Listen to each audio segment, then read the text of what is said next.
প্রতিটা ম্যাচ, প্রতিটা মুহূর্ত, জয়ের উল্লাস, হারের নীরবতা, মাঠের খেলা, টেবিলের খেলা, আবেগ, অ্যাকশন আর বিশ্লেষণ। খেলা যেমন, খবর তেমন। গরমাগরম ওয়েলকাম টু স্টার প্লে, সঙ্গে আছি আমি মামুনুর রশিদ। শুরুতেই শিরোনাম। বাফুফেতে জমা পড়েছে আরও একটি হাই প্রোফাইল সিভি। হামজাদের কোচ হতে চান 1998 বিশ্বকাপে যুক্তরাষ্ট্রকে নেতৃত্ব দেয়া ও ফিলিপিনের সাবেক কোচ থমাস ডুলে। কোচদের সংক্ষিপ্ত তালিকাতেও আছেন তিনি।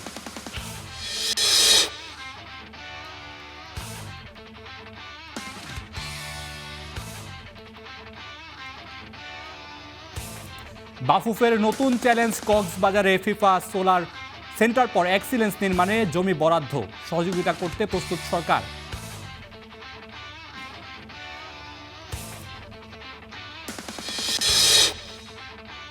কাল বিসিবির বোর্ড সভা, নির্ধারিত হতে পারে নির্বাচনের তারিখ। পূর্বাচল স্টেডিয়াম, নারী টি-20 বিশ্বকাপ সহ আছে একাধিক এজেন্ডা। কাল মাঠে গড়াচ্ছে ঢাকা প্রিমিয়ার লিগ। 6 মাঠে হবে 12 দলের জমজমাট আসর। নিজেকে নতুন করে চেনাতে চান সাব্বির।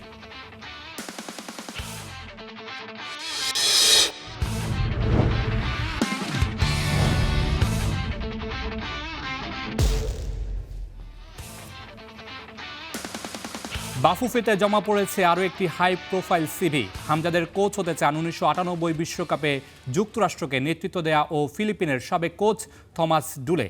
কোচদের সংক্ষিপ্ত তালিকাতেও আছে তার নাম। বিশেষ সূত্র স্টার প্লেকে নিশ্চিত করেছে এই তথ্য। বিস্তারিত জানাচ্ছেন ইয়াসির আরফাত সবুজ। 1998 বিশ্বকাপে যুক্তরাষ্ট্রকে নেতৃত্ব দেয়া এবং দেশটির সাবেক সহকারী কোচের দায়িত্ব পালন করা থমাস ডুলি কোচ হতে চান বাংলাদেশের। বাফুফের কাছে সিভি পাঠিয়েছেন থমাস। বিশেষ কমিটি যে সংক্ষিপ্ত কোচের তালিকা করেছে সেখানেও আছে তার নাম। থমাসের জন্ম ও বেড়ে ওঠা জার্মানিতে। খেলেছেন বায়ার লেভারকুসেন ও এফসি শালকের মতো বড় বড় জার্মান ক্লাবে। কোচিংয়ে থমাস বড় ভূমিকা রেখেছেন এশিয়ান ফুটবলে। ফিলিপাইন জাতীয় দলের দায়িত্ব নিয়ে দেশটিকে ইতিহাসে প্রথমবারের মতো এফসি এশিয়ান কাপে কোয়ালিফাই করান তিনি। এছাড়াও তার অধীনে ফিলিপাইন বিশ্বকাপ বাছাইয়ে বাহরাইন, নর্থ কোরিয়ার মতো দলকেও হারিয়েছিল।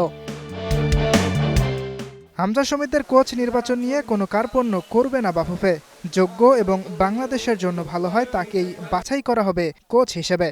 ম্যানেজমেন্ট কমিটি কালকে আমরা জমা দিয়ে দিব। কালকে জমা দেওয়ার ম্যানেজমেন্ট কমিটি সিদ্ধান্ত নেবে। সিদ্ধান্ত নিয়ে রিসিতে যাবে, হয়তো রিসিতে যাবে। তো তখন হয়তো কোচের সাথে পারস্পরিক কথাটা তো হবে। আমরা কিন্তু কোনো কোচের সাথে সরাসরি এখনও কথা বলিনি। সত্যি কথা যেটা, আমরা কোনো কোচের সাথে এখনও সরাসরি কথা বলি। আমরা বিভিন্ন জায়গায় দেখছি সে ওই দেশে ছিল, ওই দেশে কীরকম করছে। এটা যেহেতু সরাসরি আমরা কথা বলিনি, আমাদেরকে দায়িত্ব দেওয়া হয়েছিল বাছাই করার জন্য।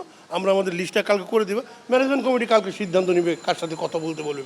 কোচের স্যালারি ইস্যুতে যদি কোনো সমস্যা হয় তাহলে ক্রীড়া মন্ত্রণালয় বাফুফেকে সাহায্য করবে। ইয়াসির আরফাত সবুজ, স্টার প্লে। ক্রীড়া কূটনীতি জোরদার করতে পররাষ্ট্র মন্ত্রণালয়ে চালু হয়েছে নতুন স্পোর্টস উইং। যুব ও ক্রীড়া প্রতিমন্ত্রী জানিয়েছেন, জাতীয় ফুটবল দলের কোচ নিয়োগ সহ বাফুফের যে কোনো প্রয়োজনে আনুষ্ঠানিকভাবে সহযোগিতা করবে মন্ত্রণালয়। বিস্তারিত মুশফিকুর রহমানের রিপোর্টে।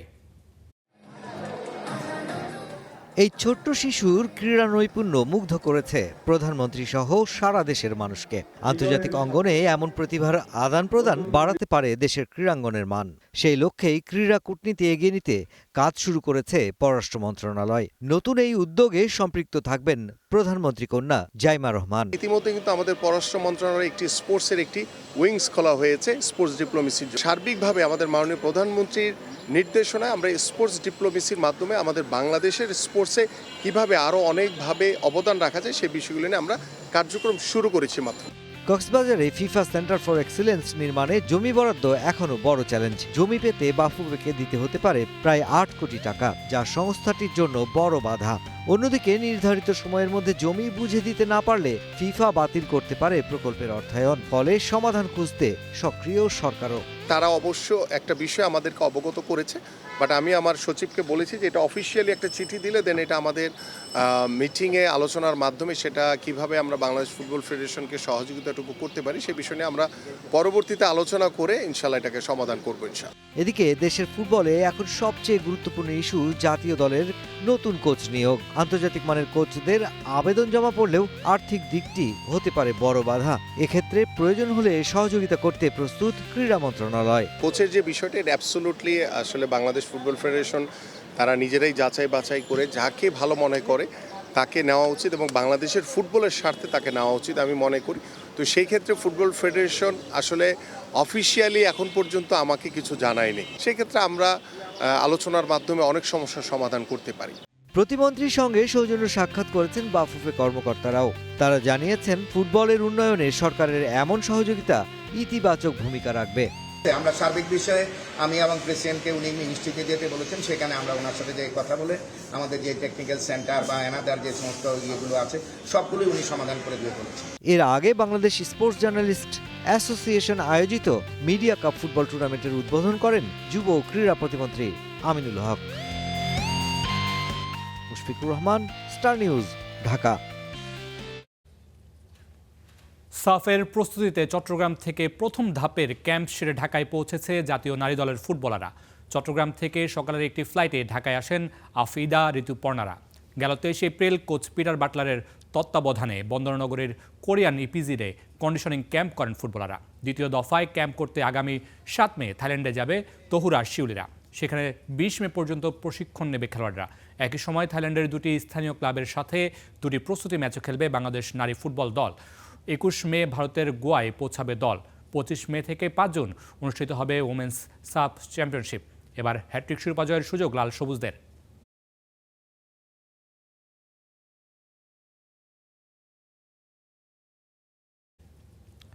বাংলাদেশ ক্রিকেট বোর্ডের বর্তমান বোর্ডের তৃতীয় বোর্ড সভা আগামীকাল সোমবার। সেখানে বেশ কিছু রয়েছে এজেন্ডা। নির্বাচনের দিন তারিখ ঠিক হতে পারে আগামীকালই, অথবা এই বোর্ডের পরিকল্পনা কি জানা যেতে পারে সেটিও। এছাড়াও নারী বিশ্বকাপ সহ অনেকগুলো এজেন্ডা আছে। মাহবুব রিমনের রিপোর্ট। সর্বোচ্চ ৪৫ দিনের কাউন্টডাউন শুরু হওয়ার অপেক্ষা। তামিম ইকবাল খান বাংলাদেশ ক্রিকেট বোর্ডের অ্যাডহক কমিটির সভাপতি নির্বাচিত হওয়ার পর তৃতীয় বোর্ড সভা। এজেন্ডা আছে অনেকগুলো, তবে সবচাইতে গুরুত্বপূর্ণ এজেন্ডা বিসিবি নির্বাচন। কবে হবে তা, কোন প্রক্রিয়া হবে তার সব কিছুই জানা যাবে সোমবারের সেই বোর্ড মিটিংয়ে। ডেডলাইন ৯০ দিন, তবে তামিম ইকবাল ঘোষণা দিয়েছিলেন তারও আগেই হবে নির্বাচন। অর্থাৎ সেই হ্যাপেনিং সংকট আপাতত নেই। তাই বিসিবি নির্বাচনে সেই প্রক্রিয়া শুরুর আনুষ্ঠানিক সিদ্ধান্ত নেওয়ার সভা।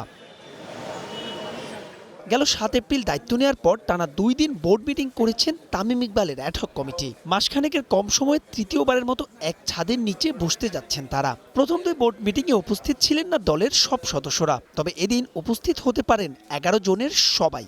মূল এজেন্ডা নির্বাচন, দায়িত্বে থেকে তামিম ইকবাল আর তার কমিটি পরিচালনা করবেন। যা অ্যাডহক কমিটি গঠিত হয়েছে সাম্প্রতিককালে, সেই অ্যাডহক কমিটির অন্যতম এবং উদ্দেশ্য হলো একটি সুষ্ঠু, সুন্দর, গ্রহণযোগ্য নির্বাচন করা। যে নির্বাচনটা আমরা গত ১৭ বছর ১৮ বছর দেখতে পাইনি। আমরা আশা করছি আমরা এই নির্বাচনের তারিখ ঘোষণা করব, এনএসসি ঘোষণা করবে এবং একটি গ্রহণযোগ্য নির্বাচন যে অনুষ্ঠানের চেষ্টা করব, যেটা এক্সাম্পল হিসাবে বাংলাদেশে পরিলক্ষিত হবে। মূল এজেন্ডার পাশাপাশি পাকিস্তানের বিপক্ষে আসন্ন সিরিজ নিয়েও হবে আলোচনা। কথার ফুল ঝুরি নয়, দ্রুতই পূর্বাচল স্টেডিয়ামের নির্মাণ কাজও শুরু করতে চায় বিসিবি। জুলাইয়ে প্রথমবারের মতো হবে নারী বিপিএল, এদিন হতে পারে তা নিয়েও আলোচনা। ২০২৮ অনূর্ধ্ব-১৯ বিশ্বকাপের কোচ নিয়োগ নিয়েও আসতে পারে সিদ্ধান্ত। ঢাকার বাইরে আন্তর্জাতিক ক্রিকেট ফেরাতেও একাট্টা বর্তমান বোর্ডের সবাই।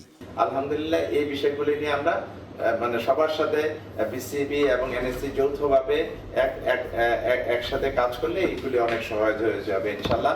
এবং এই ভেন্যুগুলিকে যদি আমরা আন্তর্জাতিক ভেন্যুতে আবার ফিরিয়ে আনতে পারি, তাহলে আমাদের দেশের ক্রিকেটই কিন্তু উপকৃত হবে ইনশাল্লাহ।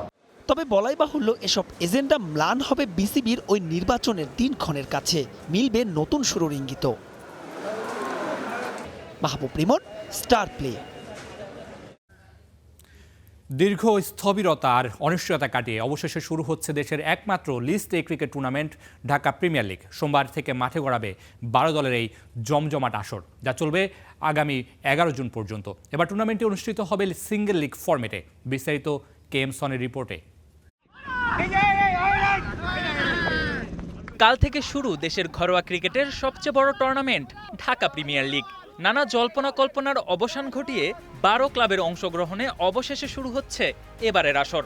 থাকছে না সুপার লিগের প্রচলিত ধাপ, ফলে শুরু থেকে প্রতিটি ম্যাচই হবে শিরোপা লড়াইয়ের অংশ। 50 ওভারের ফরম্যাটে ঢাকার 6টি মাঠে 11 জুন পর্যন্ত চলবে 66 ম্যাচের এই লড়াই। টেবিল টপার হবে চ্যাম্পিয়ন এবং দ্বিতীয় স্থানে থাকা দল রানার আপ। পয়েন্ট টেবিলের তলানির 2 দল নেমে যাবে প্রথম বিভাগে। উদ্বোধনী দিনেই মাঠে নামছে ঐতিহ্যবাহী আবাহনী, তাদের প্রতিপক্ষ ঢাকা লেপার্ডস। একই দিনে মোহামেডান স্পোর্টিং ক্লাব খেলবে সিটি ক্লাবের বিপক্ষে। এছাড়া গাজী গ্রুপ ক্রিকেটার্সের সামনে ব্রাদার্স ইউনিয়ন। আর রূপগঞ্জ ডার্বিতে মুখোমুখি হবে লেজেন্ডস অফ রূপগঞ্জ ও রূপগঞ্জ টাইগার্স ক্রিকেট ক্লাব। এবারের ডিপিএলে প্রথমবারের মতো দেখা যাবে বসুন্ধরা স্ট্রাইকার্স ঢাকা লেপার্ডসকে। নতুন নাম, নতুন পরিকল্পনায় মাঠে নামছে তারা। বসুন্ধরায় আছেন রাজীব দাস, আলামিন, রুয়েল মিয়া, ইরফান হোসেন, নাহিদ ইসলামের মতো প্লেয়াররা। ঢাকা লেপার্ডসের মূল ভরসা সৈকত আলী, মেহেদী হাসান, মোহাম্মদ মিঠুনরা। এই আসরে কাগজে কলমের সবচেয়ে শক্তিশালী দল গড়েছে মোহামেডান স্পোর্টিং ক্লাব। তাদের শিবিরে আছে পারভেজ হোসেন ইমন, রিশাদ হোসেন, মুশফিকুর রহিম, তাওহিদ হৃদয়, তাসকিন আহমেদের মতো প্লেয়াররা। তবে পিছিয়ে নেই প্রাইম ব্যাংক ও বর্তমান চ্যাম্পিয়ন আবাহনী। তাদের দলেও আছে বড় বড় নাম। প্রথম 3 রাউন্ডে সব ম্যাচ হবে সকাল 9টায়। প্রতিটি রাউন্ডের পর রাখা হয়েছে রিজার্ভ ডে। জাতীয় দলের তারকাদের উপস্থিতি, নতুন দলগুলোর চ্যালেঞ্জ আর শিরোপার লড়াই, সব মিলিয়ে জমজমাট এক ডিপিএল-এর অপেক্ষায় দেশের ক্রিকেট ভক্তরা। KM Sony, star play. জাতীয় দল থেকে বাদ পড়ে গেল 4 বছর। প্রথম বিভাগের বেতনভুক্ত ক্রিকেটারের তালিকা থেকে বাদ পড়েছিলেন সাব্বির রহমান। তবে বিসিবির সভাপতি তামিম বিশেষ উদ্যোগে বেতন পেয়েছেন এই ক্রিকেটার। আসন্ন ডিপিএল দিয়ে নিজেকে নতুন করে চিনাতে চান সাব্বির। স্টার নিউজকে দিয়ে একান্ত সাক্ষাৎকারে কথা বলেছেন সমসাময়িক নানা ইস্যুতে। বিস্তারিত রেদওয়ান শাওনের রিপোর্টে। স্ট্যাটাস দিয়েছিলেন খেলার পরে, যেটা নিয়ে বেশ আলোচনা হয়েছিল। এটা কি আসলে কি মনে করে আসলে স্ট্যাটাসটা দিয়ে? আমি লাস্ট 3-4 বছর আমি ফার্স্ট ক্লাসে আমি স্যালারি ছিলাম না। তো লাস্ট আমি কয়েকদিন আগে দিয়েছি, আমার অ্যাকাউন্টে 2 লাখ টাকা সামথিং ঢুকেছে। আমরা চাওয়ার আগে পেয়ে যাচ্ছি।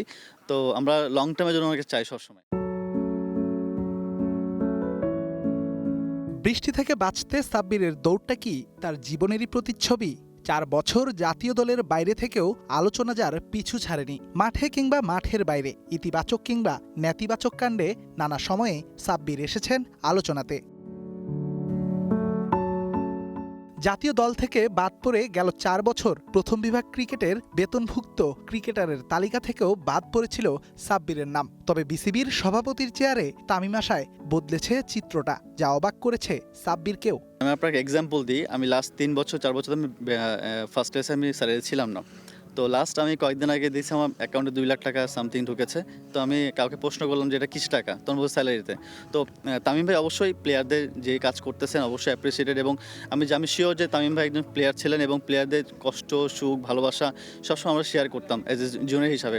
উনি সবসময় জানে যে কোন প্লেয়ারটা কাকে দরকার, কোন সময় কী দরকার, এবং উনি যা করতেছে রাইট ডিসিশন করতেছে, সবার জন্য করতেছে। তো আমার কাছে মনে হচ্ছে এটা একটা খুব আমাদের জন্য একটা খুব ভালো একটা সাইন যে আমরা তামিম ভাইকে পেয়েছি। এবং সবচেয়ে বড় বিষয় কি, তামিম ভাই আমাদের ডাইরেক্টর বা প্রেসিডেন্ট হিসেবে নাই, কিন্তু আমরা বড় ভাই হিসেবে পেয়েছি।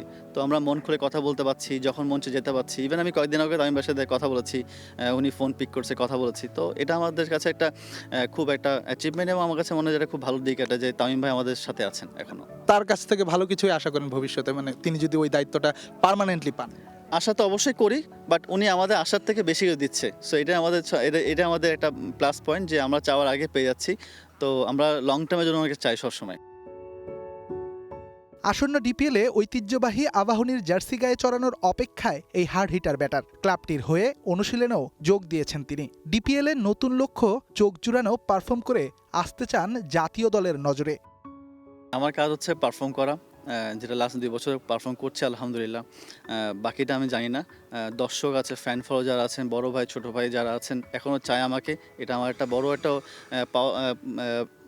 অ্যাচিভমেন্ট বলতে পারেন আমার কাছে, এবং এটা আমার বড় শক্তি বলতে পারেন যে এখন পর্যন্ত যে সাব্বিরকে চাই। সো বাকিটা হচ্ছে ম্যানেজমেন্টের ইচ্ছা, আর আমার কাছে পারফর্ম করা। তো আল্লাহ যদি চায় এবং আমি যদি কষ্ট করতে থাকি, আমি রিটায়ারমেন্ট হওয়া না পর্যন্ত কিন্তু আমার চান্স থাকবে সবসময়।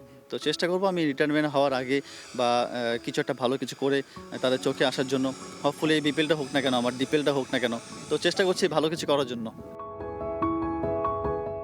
সম্প্রতি সোশ্যাল মিডিয়ায় এক পোস্ট করে আলোচনায় এসেছিলেন সাব্বির রহমান।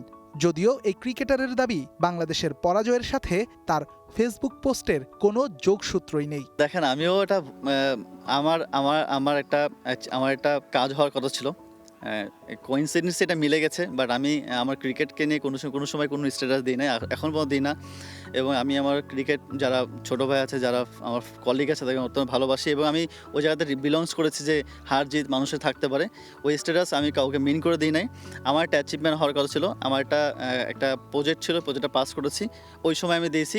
বাট আমি কোনো ক্রিকেট প্লেয়ার বা কোনো ক্রিকেট সংগঠন বা কোনো ক্রিকেটারকে আমি দিই নাই, এটা আমার নিজের ব্যক্তিগতভাবে দিয়েছি। Redwan Shaon, star news, Dhaka.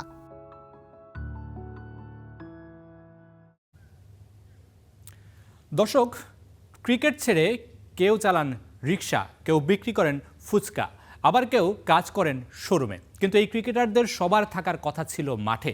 এই ক্রিকেটাররা যাতে মাঠে থাকেন সেই কাজটাই করতে চান বিসিবি সভাপতি Tamim Iqbal.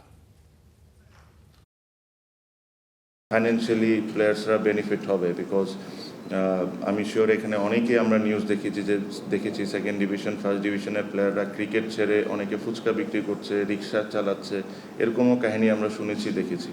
So this is not what we want. আমাদের ক্রিকেটটা মাঠে থাকতে হবে।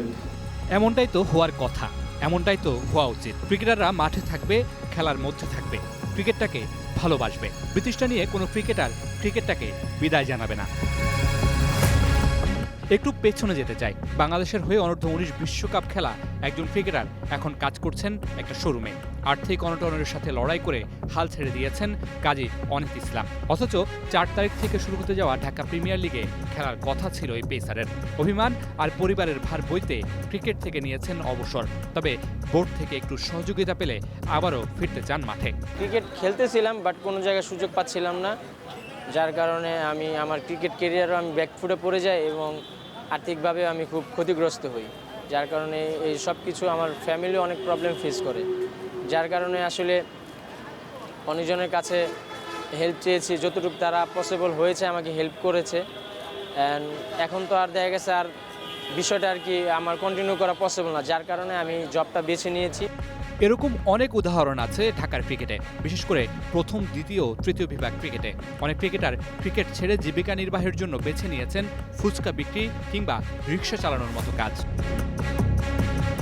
শুধু তাই নয়, ঢাকার লিগে অন্যতম বড় সমস্যা পারিশ্রমিক ঠিকমতো না পাওয়া। যে টাকায় চুক্তি হয় বেশিরভাগ সময়ই দ্বিতীয় ও তৃতীয় বিভাগের ক্রিকেটাররা সেই টাকা পান না।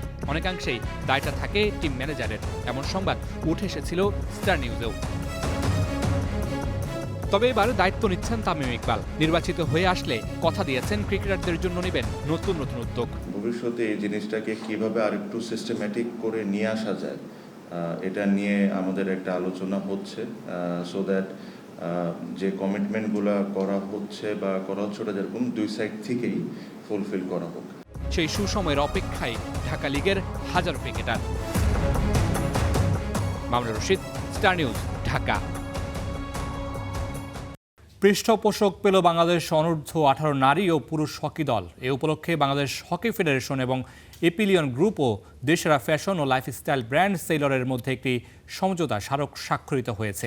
এ চুক্তির আওতায় আসন্ন এশিয়া কাপ হকি টুর্নামেন্টে অংশ নিতে যাওয়া বাংলাদেশ অনূর্ধ্ব 18 নারী ও পুরুষ দলের অফিসিয়াল স্পন্সর হিসেবে যুক্ত হলো প্রতিষ্ঠান দুটি। চুক্তি মোতাবেক 1 কোটি টাকা আর্থিক সহায়তা প্রদান করবে। এই সহায়তার আওতায় থাকবে আন্তর্জাতিক ও অভ্যন্তরীণ ভ্রমণ ব্যয়, আবাসন, খাবার, টিম কিট, ইউনিফর্ম, সরঞ্জাম, প্রশিক্ষণ প্রস্তুতি এবং টুর্নামেন্ট সম্পর্কিত অন্যান্য ব্যয়। আগামী 29 মে থেকে 6 জুন পর্যন্ত জাপানে বসবে আসর। চুক্তি স্বাক্ষর অনুষ্ঠানে হকি ফেডারেশন ও স্পন্সর প্রতিষ্ঠানের কর্তারা উপস্থিত ছিলেন। বিতর্ক থামছে না 2026 ফিফা বিশ্বকাপ নিয়ে। আসর শুরু হতে বাকি 1 মাসের একটু বেশি সময়, তবে এখনও অনিশ্চিত ইরানের অংশগ্রহণ। দেশটির ফুটবল প্রধান জানিয়েছেন বিশ্বকাপে অংশ নেওয়ার আগে বৈঠক করতে চান ফিফা কর্তাদের সাথে। জুরিখে 20 মের মধ্যে হতে পারে সেই বৈঠক। তবে কংগ্রেস ঘিরে তৈরি হওয়া বিতর্ক আরও ঘোলাটে করছে পুরো পরিস্থিতিকে। 2026 ফিফা বিশ্বকাপের বাকি মোটে 38 দিন। তবে প্রথমবারের মতো 46 দল নিয়ে হতে যাওয়া বিশ্ব আসর নিয়ে থামছে না বিতর্ক। এখনও নিশ্চিত নয় ইরান বিশ্বকাপে অংশ নেবে কিনা, আর না নিলে কোন পথে হাঁটবে ফিফা তাও অজানা। সম্প্রতি নতুন বিতর্কের জন্ম দিয়েছে ফিফার 76তম কংগ্রেস। কানাডার ভ্যাঙ্কুভারে হয়ে যাওয়া এই অনুষ্ঠানে অংশ নিতে গিয়েও টরন্টোর ইমিগ্রেশন থেকেই ফেরত এসেছে ইরানের প্রতিনিধি দল, যেখানে ছিলেন দেশটির ফুটবল প্রধান মেহেদি তাজ। ইরান অনুপস্থিত থাকলেও সেই কংগ্রেসেই ফিফার প্রেসিডেন্ট জোর দিয়ে বলেছিলেন ইরান অবশ্যই বিশ্বকাপে অংশ নেবে। তবে প্রশ্ন উঠছে, ফিফার কংগ্রেসে অংশ নিতে কানাডা যেতেই বাধার মুখে পড়েছে ইরানের অফিসিয়ালরা। সেখানে আদৌ কি যুক্তরাষ্ট্রে গিয়ে বিশ্বকাপ? আজকে খেলাও থামবে না, খবরও না। Stay tune.